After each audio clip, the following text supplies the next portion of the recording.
Hi, this is Scott Williford, CEO and founder of vLink Solutions, and we're back with our conversation with Chris Lusk today of What Counts, email marketing guru. And hopefully you watched our first couple of episodes that we filmed.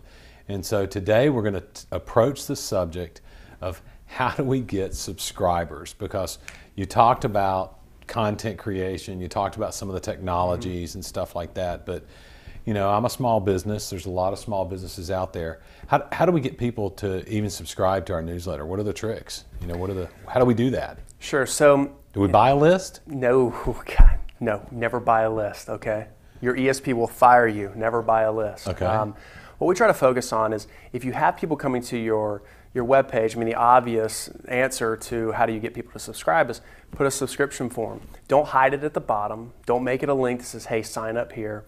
Another best practice would be to tie an offer around it. You know, let's say you have a nice little box up in the upper right-hand corner or somewhere on the page that has some type of offer. Why should they sign up? It's not for your benefit, right? It's for their benefit, the subscriber's benefit. So let them know why subscribing is going to help them. Are you going to deliver content? Are you going to deliver coupons? And I think when you do that, you'll find that most subscribers, they'll subscribe, they'll get a few of your newsletters, and if they like it, then they'll stay subscribed. But I think what you'll also find is that they may start sharing that with their network. And we can't ignore social networks when it comes to email marketing. We have to look at the power of these social networks and then integrate those into our webpage to get more people to sign up ultimately for our newsletter.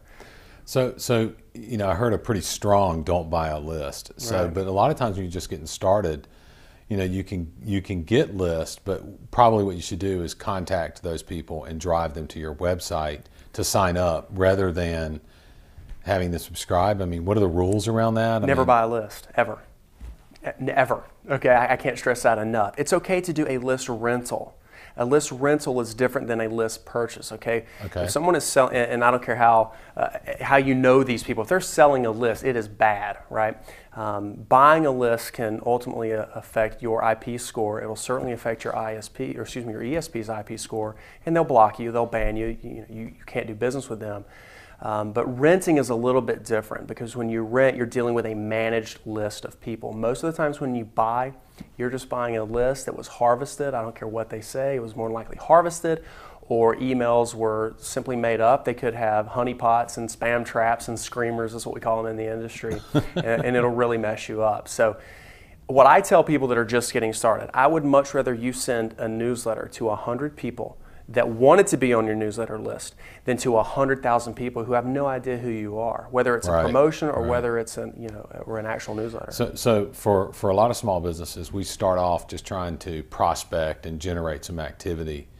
And you know, I know that in my experience, sometimes we'll have our salespeople just say, you know, look, we'd like to send you some information.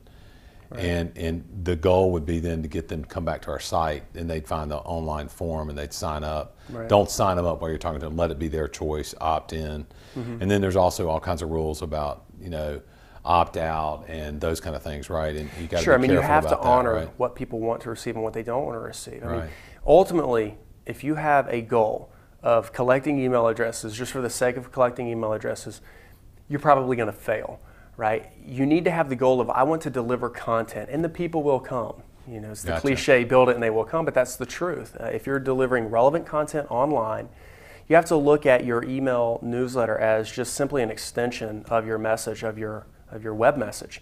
And if people want to invite you intimately into their inbox, then they will. Then they'll subscribe for your newsletter. And then they'll open the email more often. And then they'll open it more often. Then you can ask them to share it with their friends on these social networks. Right. So we've only got a couple of minutes left here, and so I want real quickly, if you could, because obviously your company focuses on the larger accounts. Can you give us, just in 30 seconds, what are the things that a smaller business needs to be on the lookout for their ESP, for their email partner? I always like free. So if you can go to one of these very large, or I guess a larger website that handles email marketing, you have a lot of these freemium type of email packages that are out there. So you can start on the free, and as you grow, then you can jump into like 10, 20, 30, 50, whatever dollars per month.